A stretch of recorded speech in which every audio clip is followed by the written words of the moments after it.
Pour la séquence printemps, on a choisi de s'installer sur le Rhône, un grand fleuve qui recèle de nombreuses carpes de toute taille, des plus petites aux plus grosses, sur un secteur qui est large, calme, avec beaucoup de petites profondeurs et beaucoup d'herbiers, qui s'apparente vraiment à un poste de printemps, puisque la carpe va principalement chercher dans les secteurs de ce type-là pour se reproduire et pour aussi trouver sa nourriture. Et donc on pêche dans des herbiers, dans des trouées d'herbiers, dans des couloirs d'herbiers, sur des bordures qui sont rocailleuses, qui sont recouvertes de dressène. Sur les fonds mous, on trouve des corbicules. Il y a de l'écrevisse, il y a beaucoup de nourriture naturelle, et des centaines de carpes avec des brèmes, des gardons qui sont autour, puisque les carpes ont commencé à se reproduire. Et donc tous les blancs sont là pour manger les œufs, il y a toute une chaîne alimentaire qui se met en place pendant la fraie des carpes. Donc là je suis en train de passer l'échosondeur pour essayer de déterminer mon poste. Donc j'ai une bordure avec assez herbeuse. Et ensuite il y a une cassure assez nette qui amène à 4,30 m de profondeur. Donc j'essaye de trouver un endroit où cette cassure a un profil un peu atypique, essayer de voir s'il n'y a pas une marche, un endroit ou quelque chose d'intéressant, un obstacle. Donc l'eau est à 18 degrés, le poisson étant frais. Et généralement quand ça se passe comme ça mord bien dans les 2 à 4 mètres de profondeur. C'est à peu près ce que j'ai.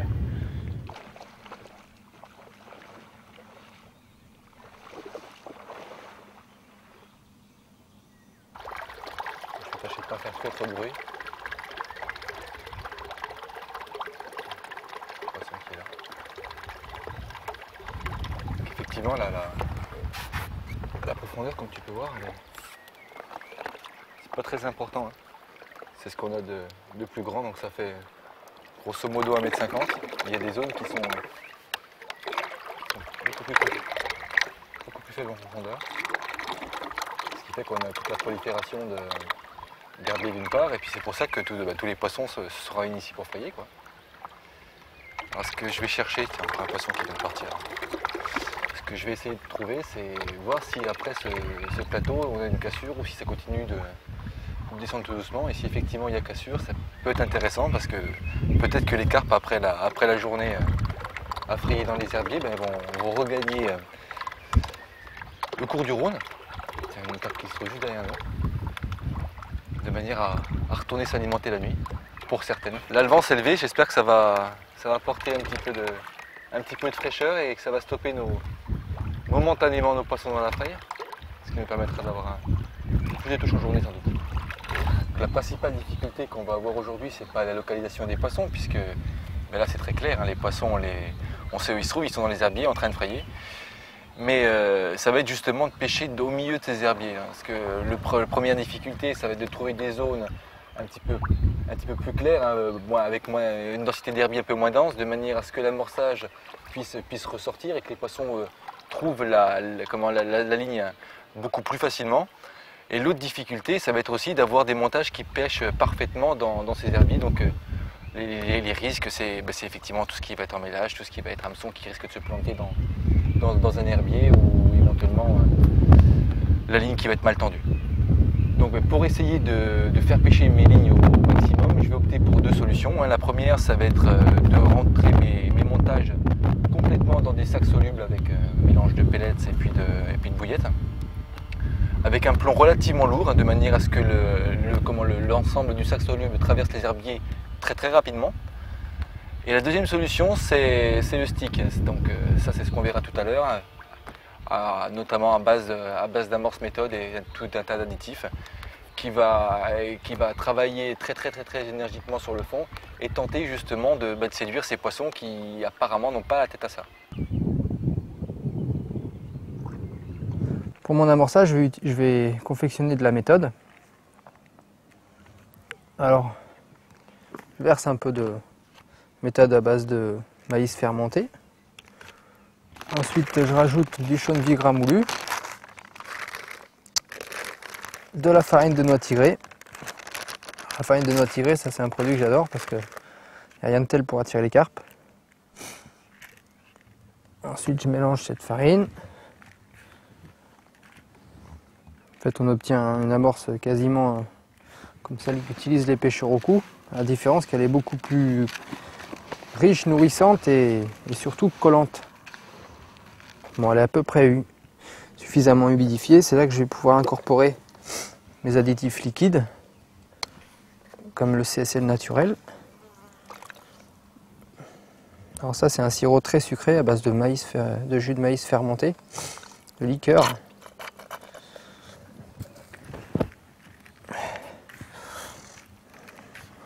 Le tout, hein, c'est en fait d'étaler un maximum de particules sur une surface assez importante, hein, pour rassembler tous les poissons qui pourraient patrouiller sur cette zone, les intéresser sur notre secteur de pêche, quoi. Voilà. Après, un peu de bait booster. Voilà. Ensuite, je vais mettre du maïs doux, le grand classique, mais qui au printemps est un appât qui est vraiment très intéressant. Donc voilà à quoi ça ressemble. Une amorce à grosses particules. Donc là maintenant, je vais l'expédier sur mon repère, qui est placé à la limite des herbiers, juste avant que la profondeur de l'eau atteigne les 4 mètres. J'ai mis un repère qui délimite la zone herbeuse qui est proche du bord, et ensuite un deuxième repère qui délimite la fin de la cassure. En fait, ce qui est intéressant avec la technique de l'amorçage à la méthode, c'est qu'on va faire une pêche de rappel. On va rappeler comme le ferait un pêcheur au cou jusqu'à temps que le poisson rentre. Et souvent de fois, c'est le bruit des boules qui tombent dans l'eau, c'est toutes ces particules qui se répandent dans toutes les couches d'eau qui vont finir par un moment à un autre par attirer le poisson.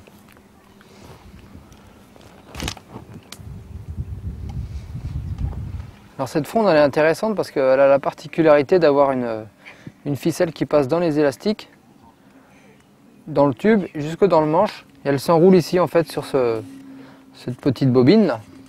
Ce qui permet de la bloquer à la longueur à laquelle on souhaite que l'élastique se tende, de manière à toujours ce que les boules tombent à la même distance.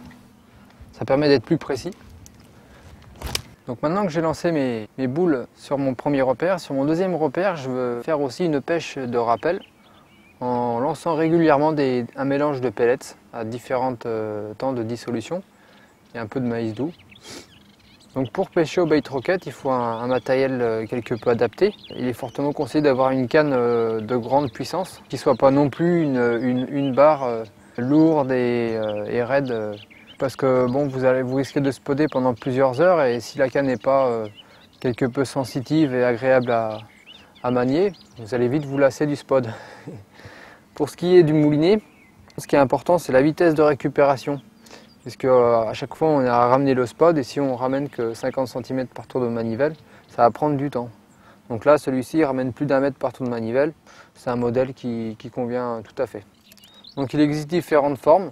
Moi, celle que je préfère, c'est la petite fusée toute simple comme ça, avec son morceau de mousse à l'extrémité qui est à l'intérieur du bait rocket, et un petit émerillon là, et le plus simple possible. Et j'ai remarqué que ce type de bait rocket se comporte vraiment bien dans l'air, notamment quand il y a du vent. Il ne perd pas sa trajectoire, il n'est pas déporté et il se lance très loin. Donc il existe aussi différentes tailles de bait rocket. Donc là j'ai affaire à peu près à un lancer d'une soixantaine de mètres. Bon, j'ai pris cette taille qui est on va dire la plus petite parce que je veux vraiment égrener mon coup petite dose par petite dose. Donc voilà le mélange de pellets, de maïs doux, quelques noix tigrées à travers aussi. Imbibé de booster que je vais expédier avec mon bait rocket. Donc là, ça c'est un petit entonnoir, c'est plus pratique pour remplir le bait rocket, notamment les gros modèles. Voilà, alors comment se remplit un bait rocket?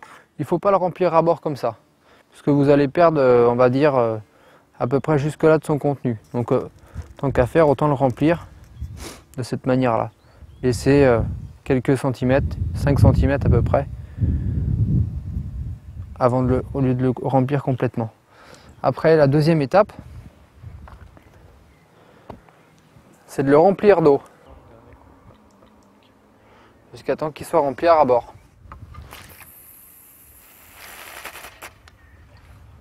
Vous voyez qu'il atteint sa cible sans problème. Donc on attend qu'il se retourne pour pour être sûr qu'il s'est complètement vidé de son contenu. Alors, il y a une autre petite astuce en utilisant le bait rocket, c'est que quand vous venez de le lancer qui flotte comme ça, bon, bah, si vous avez préparé votre canne, eh bien, il vous suffit de viser votre bait rocket et vous allez tomber exactement là où votre amorçage s'est répandu. Et on le ramène en mouinant rapidement pour le faire ressortir de l'eau en surface. Enfin, en fait, qu'il fasse comme des ricochets. De cette manière-là, on le ramène facilement. Ben, comme on l'a vu, effectivement, ici, on a pas mal d'herbiers. Et il y a une technique qui réussit très bien, que ce soit en rivière comme ici ou alors en étang, c'est le stick. Alors qu'est-ce que le stick? Le stick, c'est une petite saucisse d'amorce compressée avec tout un additif à l'intérieur. Donc ici, en l'occurrence, de la méthode Ocean V. Et comme je vous le disais, on va pouvoir intégrer dans cette amorce méthode tout un tas d'additifs. Alors ici, je mets du chenille gras moulu. Alors, ce qui est vraiment très intéressant dans le stick, c'est qu'on va pouvoir y mettre les additifs que l'on veut dans la quantité que l'on souhaite. Farine de tiger nut, par exemple. Les additifs que j'utilise systématiquement, ce sont des insectes déshydratés, comme ici par exemple des mouches. Alors les mouches vont avoir un rôle assez important puisqu'elles vont, compte tenu qu'elles sont déshydratées, remonter sur la surface. Mis à part les additifs que vous pouvez utiliser tels que les chenilles, la farine de CSL, farine de tiger nut qu'on a vu tout à l'heure, vous pouvez également utiliser les additifs qui vous servent à la confection de vos bouillettes. Par exemple, un additif que j'utilise très souvent, c'est le squid powder, donc de la farine de calamar. Également des additifs liquides et un petit peu de CSL naturel qui va nous permettre lui, de commencer un petit peu à humidifier mon mélange. L'amorce méthode, tout le monde la connaît, hein, elle est principalement utilisée pour être mise autour d'un feeder. Mais la grosse différence d'un feeder, c'est qu'ici notre préparation, elle ne colle pas du tout. Pourquoi? Parce qu'on y a intégré une grosse quantité d'additifs. C'est-à-dire qu'au bout d'un moment, l'amorce elle ne colle plus. Donc là, je vais rajouter un petit peu d'eau quand même, parce que c'est quand même un petit peu sec.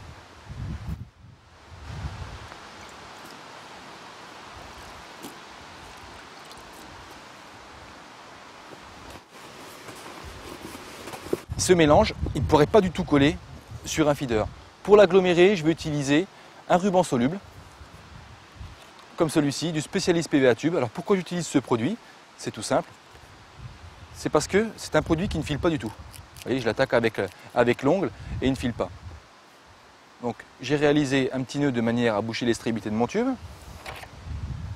Je vais couper l'excédent et je vais enfin pouvoir réaliser mon stick. Alors une petite chose qui est très importante, c'est que mes sticks, je les prépare à la dernière minute parce qu'un stick qui va être préparé à l'avance, l'eau qu'on a utilisée pour le mouiller va s'évaporer en fait.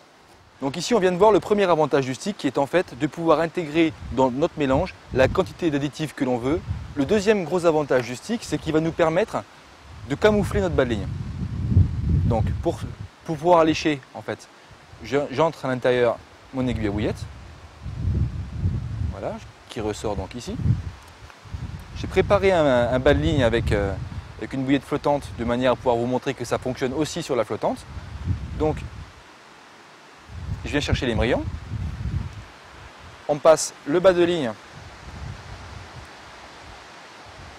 jusqu'au niveau de la petite chevrotine. On vient chercher l'hameçon que l'on plante dans le stick. Donc ici, on se rend compte des deux autres gros avantages du stick. Le premier, c'est que ça va nous camoufler partiellement le bas de ligne. Et deuxièmement, ici, ça va être notre gros avantage pour cette pêche dans les herbiers, puisque notre hameçon, lui, qui est planté dans le stick, ne va pas venir s'accrocher après une branche. Je vous montre ce que ça donne dans l'eau.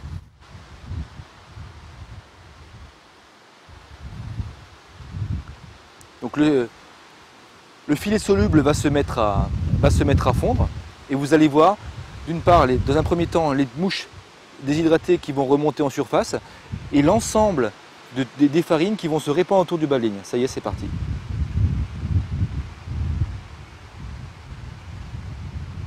Et notre flottante qui vient se mettre en position. Donc l'ensemble du stick travaille très bien puisqu'on a incorporé des farines qui permettent d'éclater parfaitement l'amorce, telles que le chenille moulu ou le chenille grillé par exemple.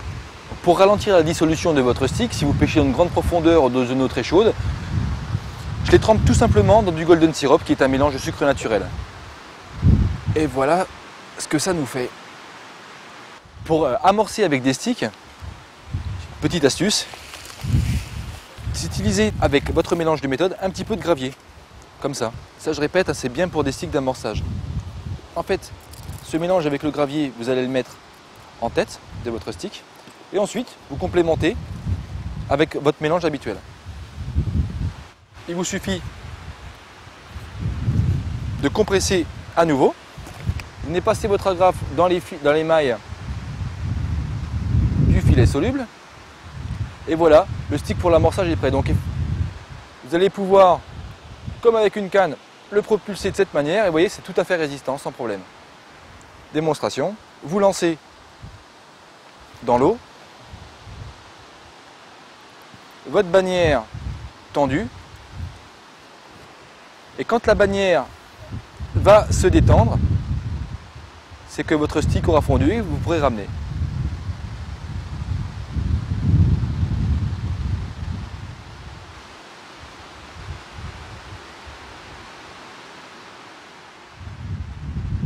La bannière se détend, vous pouvez ramener. Elle me reprend du fil. Ça y est, elle reprend du fil. Tu l'as piqué à quoi alors? J'ai fait un agreinage le long de la bordure d'herbier là. Parce que je voyais les poissons passer avec un mélange pellets et asticots. Ouais. Et puis là j'ai tout simplement éché un bouquet d'asticots. Donc les 2-3 premiers passages j'ai fait des rotangles et puis un chevenne. Ensuite j'ai pris le premier poisson là que je décroche. Et puis voilà le deuxième. Heureusement voilà le bateau parce que vu la quantité d'herbier qu'il y a, ouais, c'est pas sorti. Non, d'autant plus que je suis en 20e sur le corps de ligne, ça va pas être simple tout de suite. Si on la prend, on aura beaucoup de chance.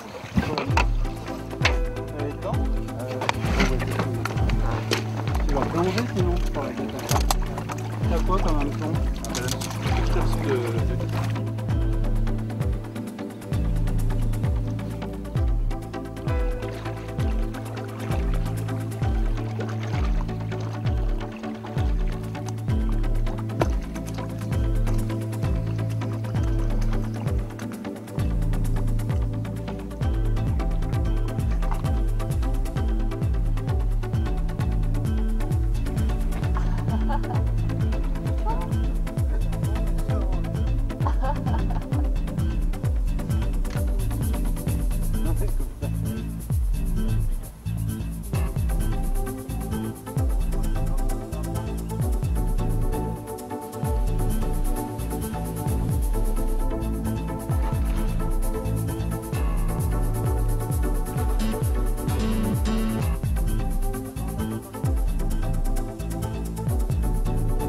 Yes!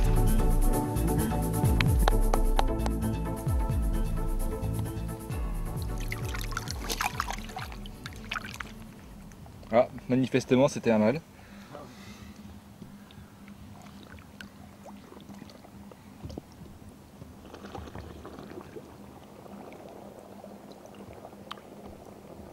Belle commune du Rhône.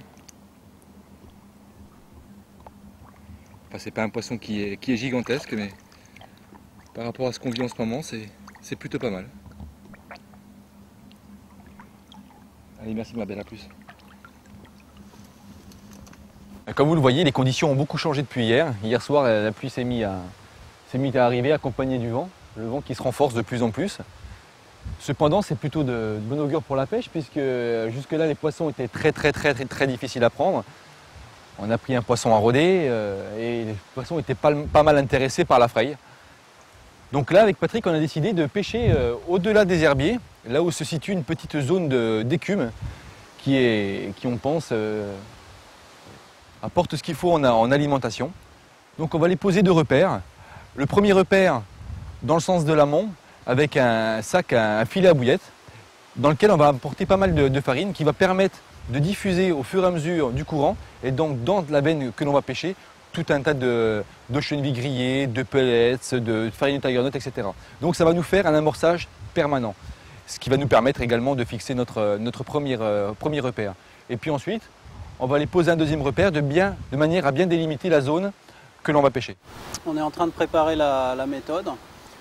On a mis des pellets dissolution lente à l'intérieur, qu'on a humecté, de façon à ce qu'ils collent un petit peu entre eux. Ensuite, on va coller tout ça avec de la méthode au chènevis. On a mis un petit peu de verre de terreau et puis un petit peu d'asticots, de crevettes déshydratées pour que tout explose un petit peu quand on va mettre ça dans le bas. On va compléter un petit peu avec de la farine de CSL. Il faut qu'on ait quelque chose d'assez compact de façon à ce que ça dure longtemps dans le bas. Mais par contre que ça diffuse bien tout le long du courant qui est créé par le vent. De manière à ce que ça nous amorce bien toute la zone en permanence, quoi. Donc on va commencer par incorporer toutes les différentes farines. On va mettre également le tout petit pellet. Power pellet, donc effectivement du tout petit pellet qui lui va pouvoir passer à travers l'émail. La farine de CSL également. C'est donc la farine de maïs fermenté. Voilà, ça commence à coller. Il faut bien laisser imbiber. Et un peu de chènevis grillé. Ce qui est important, c'est qu'on a vu déjà des poissons monter au niveau de la veine d'eau principale, au large, juste derrière l'herbier. Donc maintenant, il faut qu'on leur donne l'idée de mettre le nez là-dedans. Maintenant, on va adjoindre effectivement notre liant, qui est toujours pareil, une méthode, bon, qui elle aussi est composée de grosses particules, comme du chènevis grillé, du chènevis moulu, de la farine de chènevis. Et par contre, qui va nous servir à nous lier l'ensemble. C'est bon.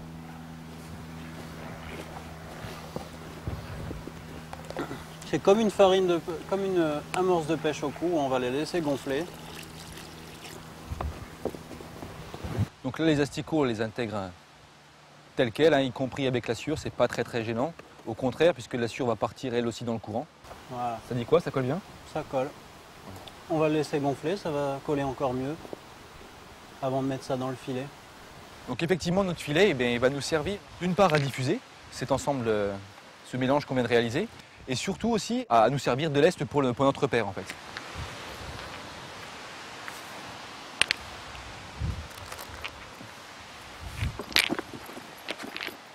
Voilà, ça devrait suffire.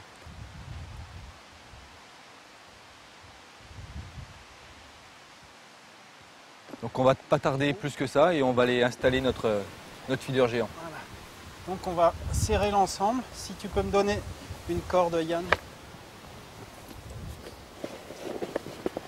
Voilà. Un 35 doublé, ça va aller? On va plus pour un 50 ou pour une grosse tresse. Hein.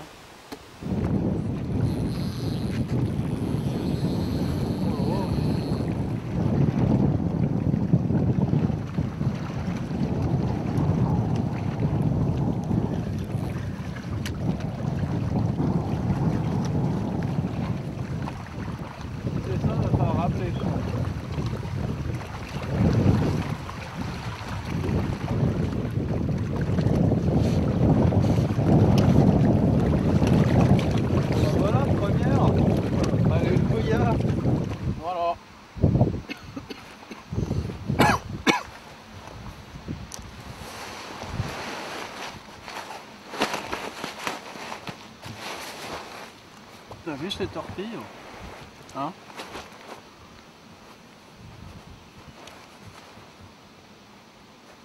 Papa ou maman? Papa, je pense. Alors voilà, on vient de faire une carpe sur un poste qu'on a trouvé hier en fait. C'est une anse, une sorte de anse, un grand virage du Rhône. Il y a une veine d'eau qui passe approximativement à 15-20 mètres du bord.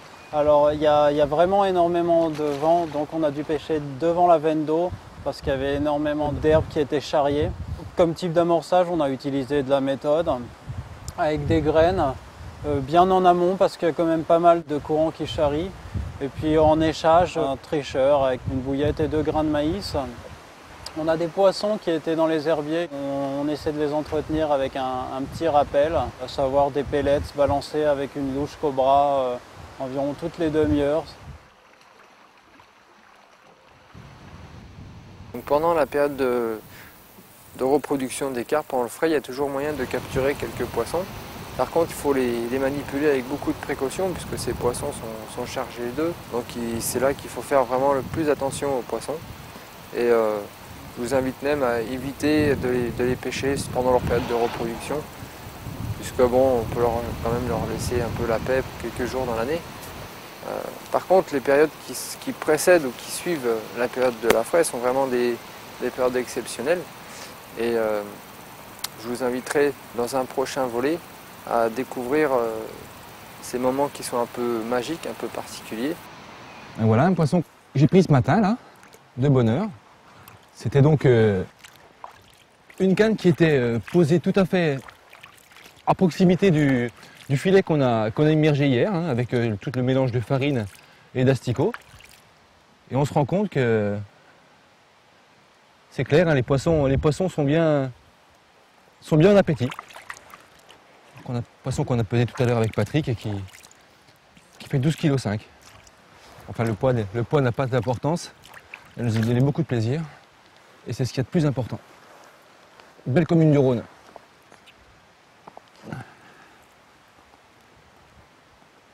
Joli poisson, hein. Sympa, hein. Puis elle est belle, hein. Merci beaucoup.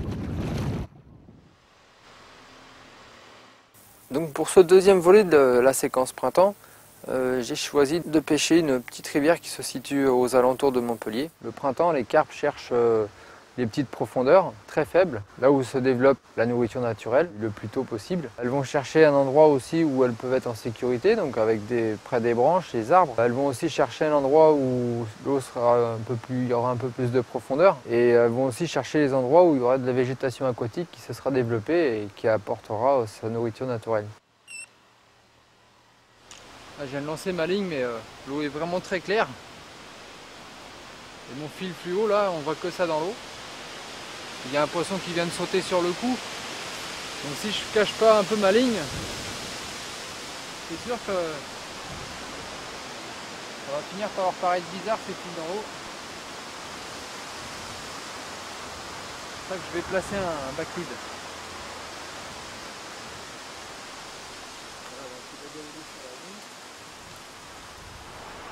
Voilà, c'est caché. Là, on voit que le fil maintenant il va plus du tout là où j'ai lancé ma ligne. Regarde, elles arrivent là-bas.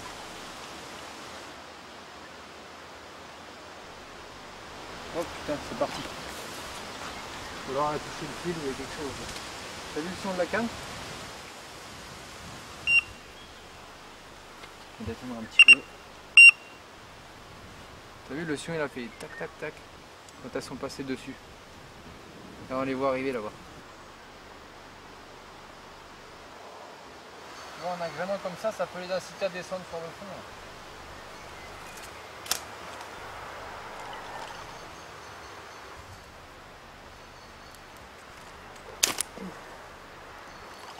Voilà, je leur arrose vraiment par-dessus la tête là.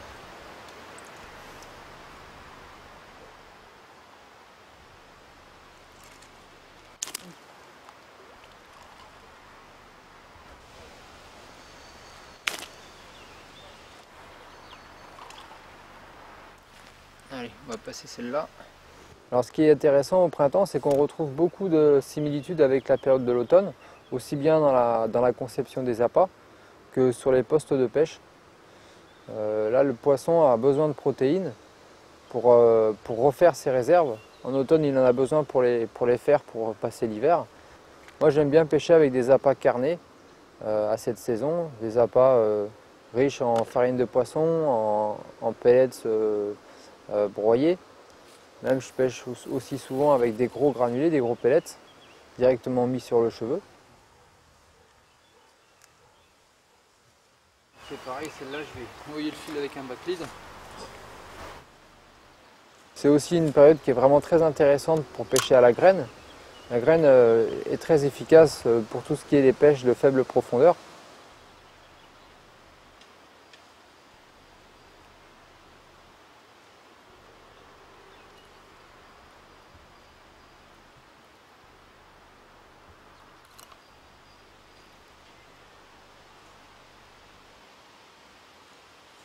Voilà, la ligne va être bien plaquée au fond. Parce que là, l'eau est vraiment très très claire, on voit les poissons bouger.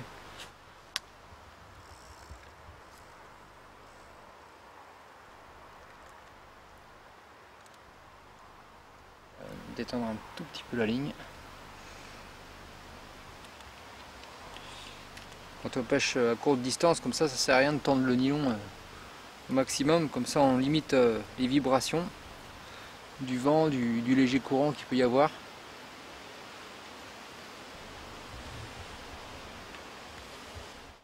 Au niveau des amorçages, c'est inutile d'amorcer abondamment puisque les poissons qui qui ont le système digestif compressé vont pas s'alimenter avec des quantités énormes. Moi, je mets à peu près une trentaine, quarantaine de bouillettes et de gros granulés par ligne. Et au niveau des résultats, ça semble coller. Le but du jeu, c'est d'amorcer chacune des lignes avec parcimonie et de manière un peu éparse pour inciter les poissons à chercher leur nourriture.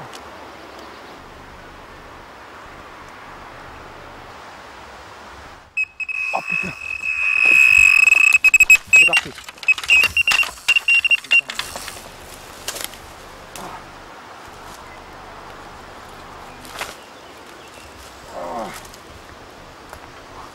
Allez. Adios. Première, elle n'a pas eu le temps. Décroché. Décroché. Bon, là, je viens de décrocher ce poisson.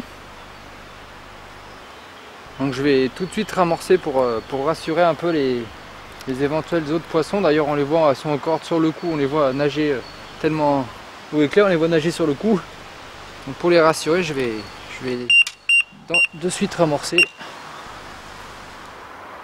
Il ne faut pas oublier de rappeler après chaque touche, bien penser à remettre un peu de nourriture pour mettre en confiance les poissons qui sont restés éventuellement sur le cou et redéclencher une touche le plus rapidement possible. J'ai rejeté la ligne qui vient de faire un départ, alors je remets son petit backlead. Bon, c'est sûr, il me gêne au combat, mais je suis persuadé que si j'en mets pas, j'aurai pas les mêmes résultats.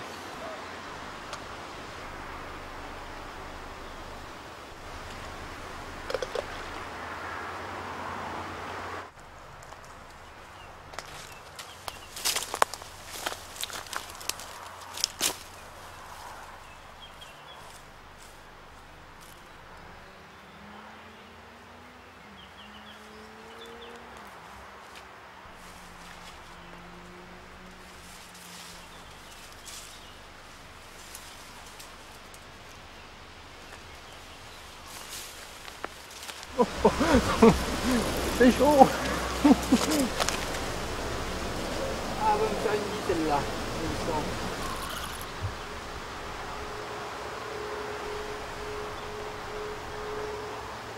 Voilà, tu vois, c'est pas des gros poissons, mais je peux te dire qu'il faut être sur la canne. Allez, sortie des obstacles, on va calmer le jeu un peu, quoi. On embarque pas les victimes quand même. Hop, elle est passée dessous. C'est pas si petit que ça.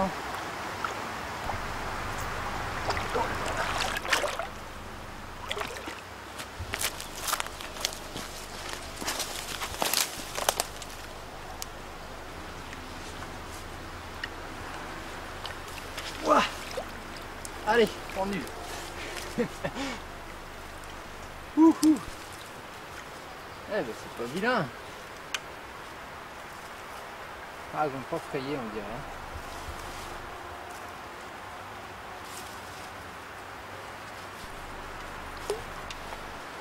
Il a fait de venir enlever quelques branches qui étaient au bord. Quelques branches, un arbre entier qui était tombé. Parce que là...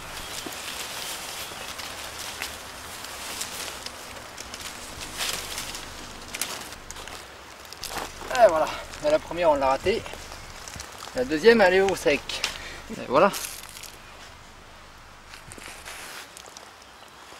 Petit lit de corps. Le petit plomb qui peut se dégrafer si vraiment c'est dans les branches. Voilà, ça l'a travaillé quand même. Et là il faut un hameçon. Là il faut être sûr de la qualité de ces hameçons dans ces combats comme ça. Ça c'est un SB 500 très fort de fer. Il n'y a pas de souci, il ne s'ouvrira pas. Voilà.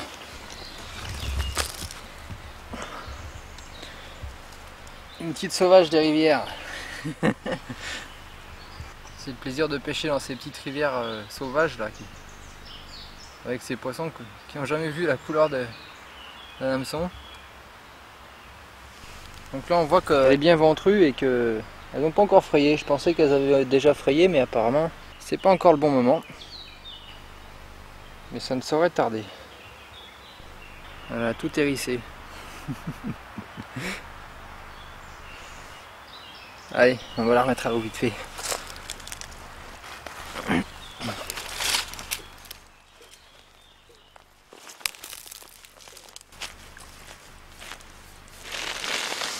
Voilà.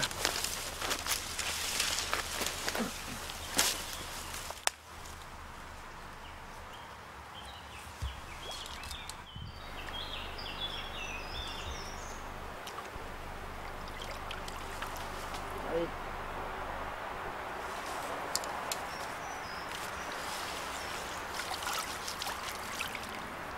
Vous avez bien vu, il y a des émotions ce poisson. Hein. Voilà, il faut frôler les branches.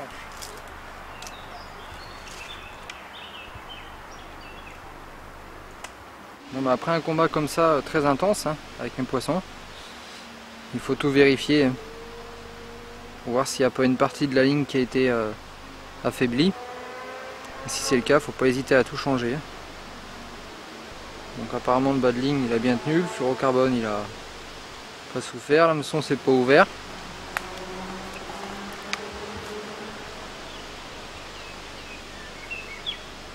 Un petit peu de sang que nous a laissé la malheureuse. On met tout ça. C'est une ligne que j'ai placée parce que j'arrivais pas à placer ma ligne à cause des branches qui sont au-dessus de ma tête à l'endroit exact où je voulais qu'elle soit. Donc je vais trouver un petit coin palliatif près des branches. Et apparemment c'est pas si mal. Donc après je vérifie mon lit de corps, hein, ce qui me sert d'antimel en fait. Hein. C'est de la tresse plombée de gros diamètre. Voir si elle n'a pas aussi subi des dommages. Donc c'est bien ce matériau là parce que ça fait guise d'antimel puis en même temps ça plaque bien le montage sur le fond puisque c'est plombé à l'intérieur. Et dans une eau claire comme ça, il faut vraiment jouer la discrétion pour avoir des résultats, quoi.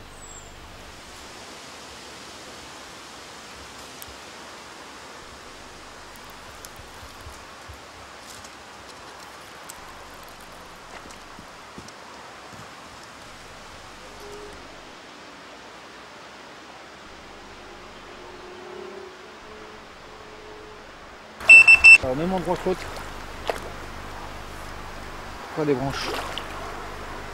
Elle est un peu plus petite. Tu sais, quand l'eau est claire comme ça, c'est beau à voir. Hein. Toi, là, je calme un peu le jeu parce que j'ai pas mal tiré dessus. Là. Si tu tires trop fort, l'hameçon à force, il déchire un peu la gueule et ça se décroche.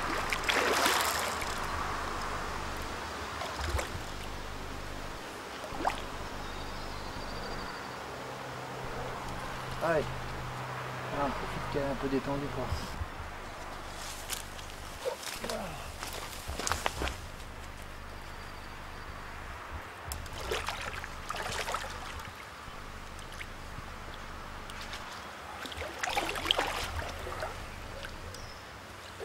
Allez, je vais pas te faire de mal. Là.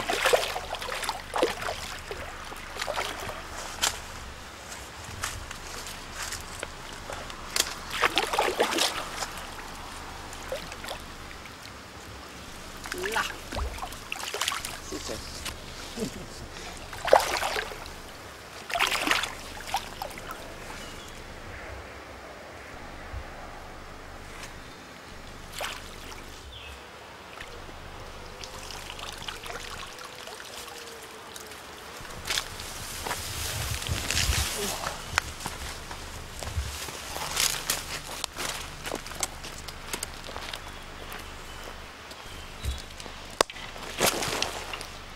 Hop là. Doucement, petite bête.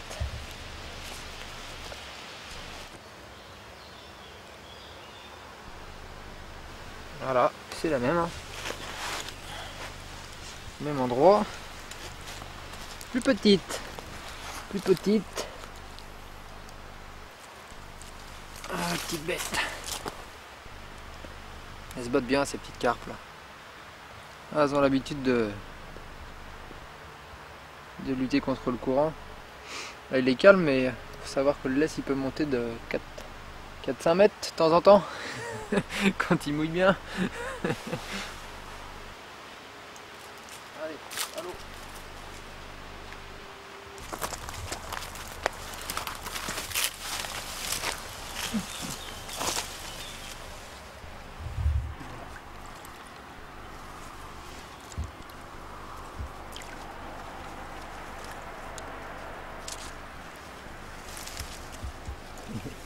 sauf tête baissée là. Hop là, allez.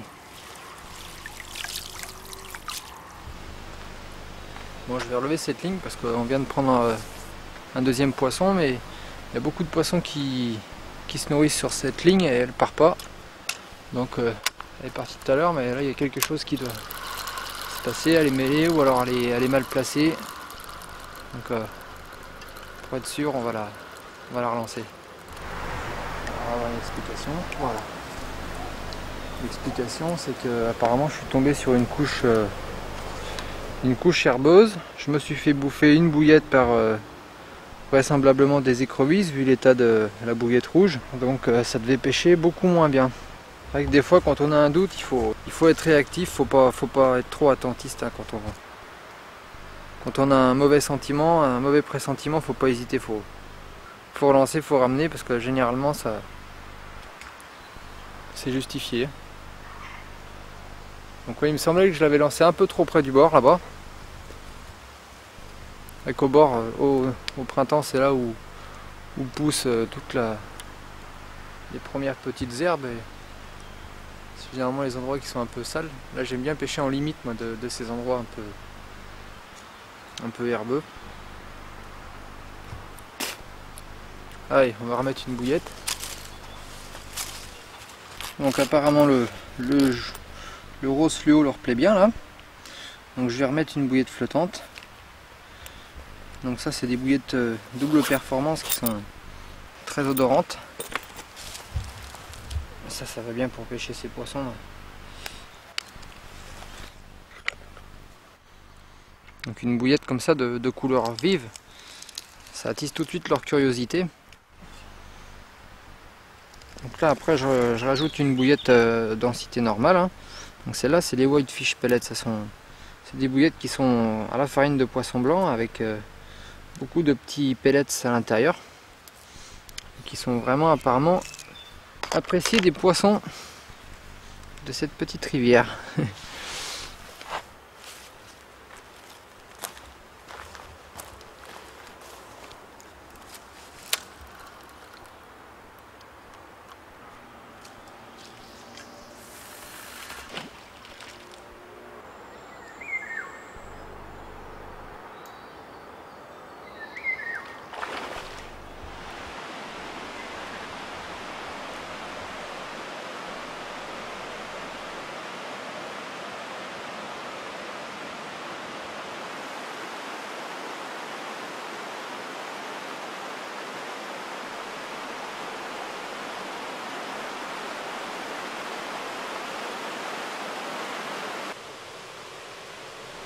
Là on a vu que sur le poste du haut où j'ai mes lignes, on a fait du poisson hier soir.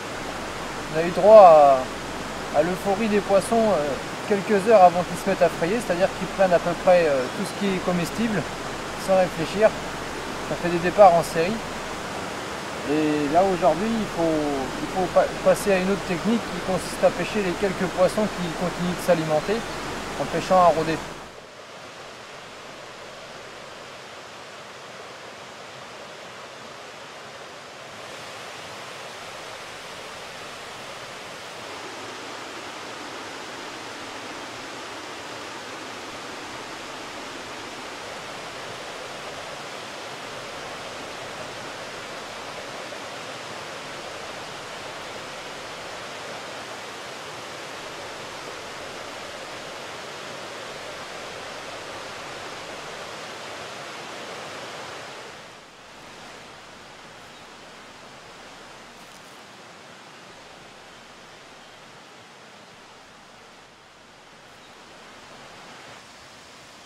Donc là en fait j'utilise un montage très simple, c'est juste une petite plombée qui coulisse avec un bas de ligne en tresse fine.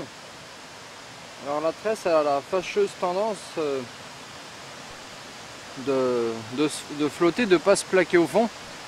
Alors je mets des tout petits morceaux de pâte plombée de manière à bien la camoufler sur le fond. Donc pour ce qui est de léchage, c'est très simple. Je mets un petit grain de maïs doux. pour le signal jaune comme on dit.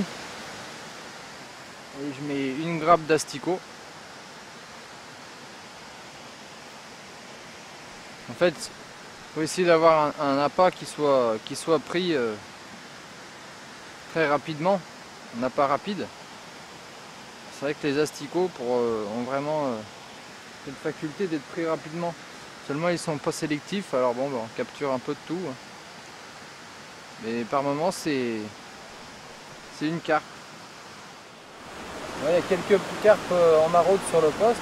Donc là il y a très peu d'eau, l'eau est claire, on les voit, pêche à vue, seulement avec le maïs doux et les asticots, bon c'est pas sélectif, on prend un petit peu tout ce qui mord.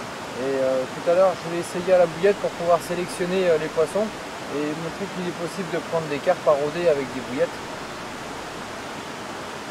Il y en a une qui arrive. Au lieu de pêcher là où les carpes me voient quand elles passent juste devant moi, je vais les intercepter sur leur zone de passage qui est dans ce petit couloir un peu plus profond.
Pendu. Ah ben voilà.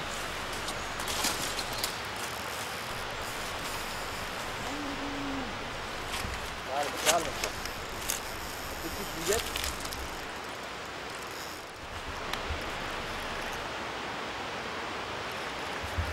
Elle remonte.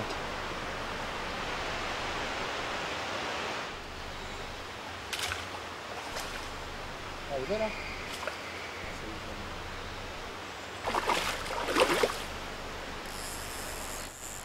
Avec sa petite bouillette sur le bout du nez. Regarde là. Tu vois, tu mets les asticots, c'est sympa, mais quand tu prends un gardon alors que les carpes sont autour, c'est un peu énervé, quoi. À force de tourner autour, hein, fallait que ça arrive, hein.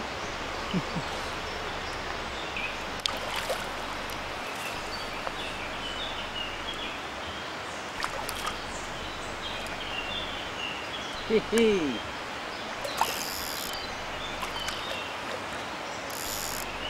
Allez, viens là, petite bête. Putain, t'as vu, elle a réussi quand même à rater quelques branches au passage.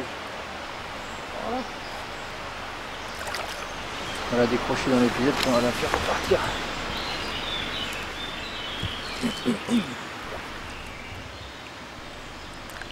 Alors c'est laquelle celle-là? C'est celle qu'on a vue pendant 1 heure tourner devant nous là?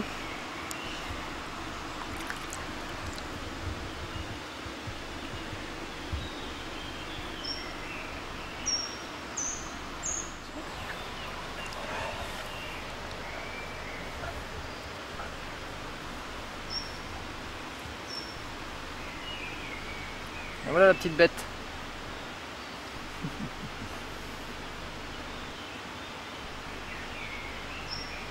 Allez, on va la remettre à l'eau.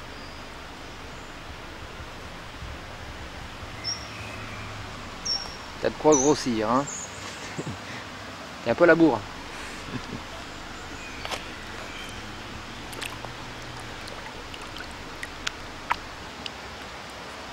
Ciao.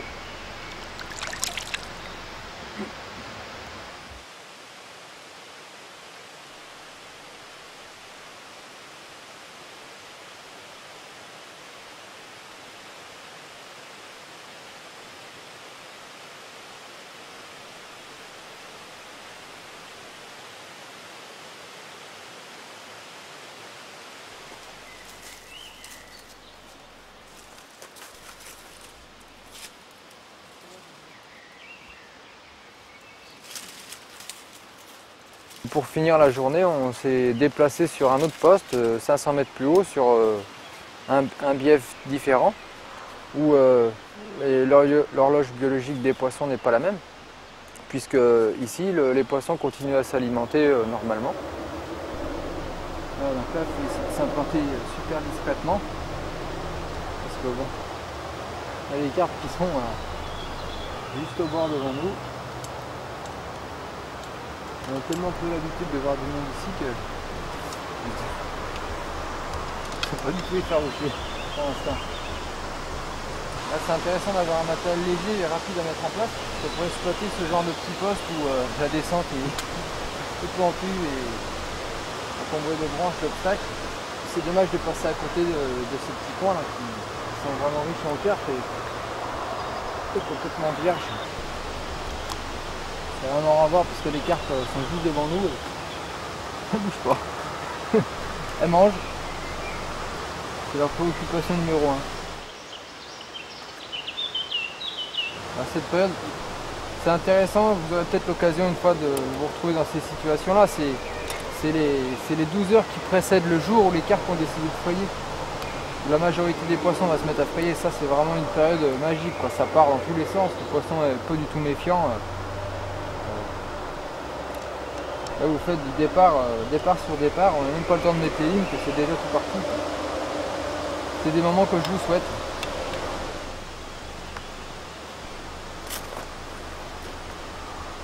Je mets le canne en face à moi. Je vais en mettre une à droite, une à gauche, une en face pour avoir le meilleur angle avec mon fil. Alors, les flottantes que j'utilise là c'est les doubles performances là qui sont très fortes en arôme, très colorées, fait fluo. Donc ça si celle-là la voit pas, je vais m'éclaire comme ça.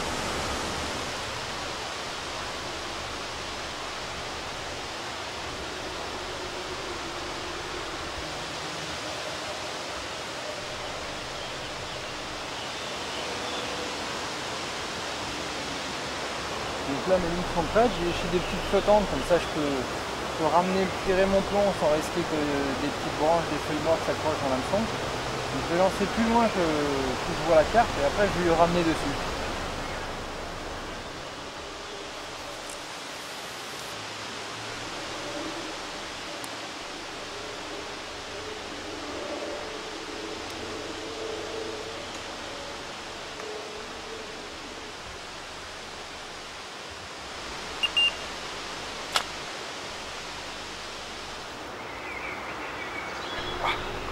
Le pied dans les gros blocs de pierre. Elle les connaît ça, les limites. Ah oui, ça fait des trappes. Là, faut pas que se mettre trop dans les branches. Là, faut pas trop tirer là. Je la laisse un peu se calmer. Parce que si tu tires fort, elle va vraiment s'y mettre. Allez, à ras des branches.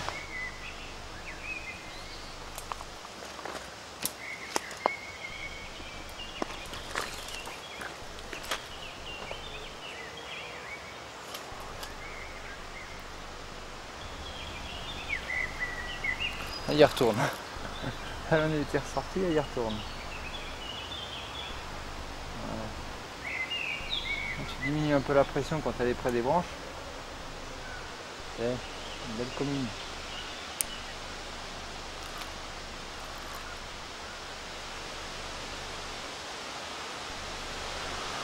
Regarde, elle fait peur aux autres tout à l'heure.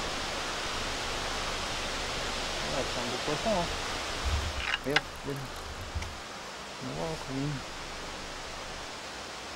elle a fait peur à deux poissons qui étaient là, c'est le miroir. Au pied d'une grosse pierre.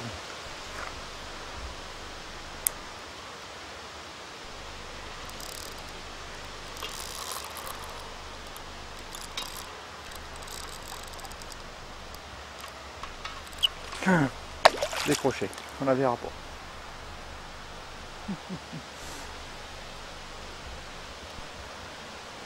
Merde. Elle était belle celle-là, je croyais. Hein. On l'a quand même vue.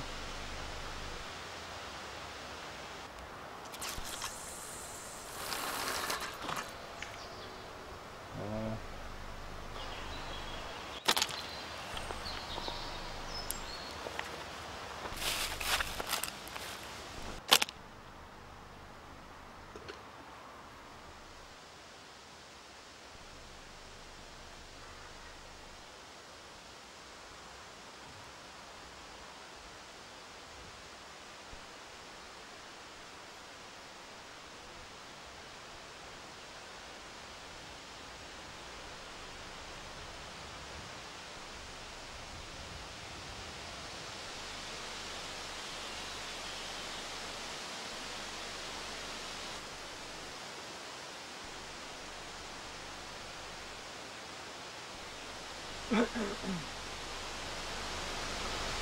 Elle a fini par se faire avoir. À force de tourner autour.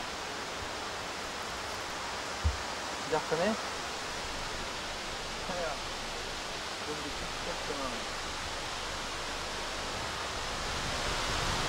C'est pas si gros que celle qu'on a décroché tout à l'heure. Hein.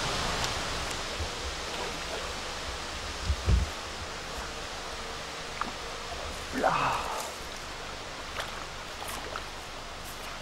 Donc cette journée de pêche sur cette petite rivière s'achève. Donc on a eu la chance de capturer plusieurs poissons.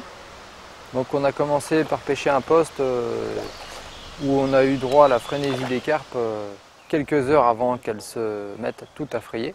Le soir on a eu des départs à tout va et puis d'un coup en quelques heures le poisson s'est mis à frayer dès tôt le matin et ça a été terminé.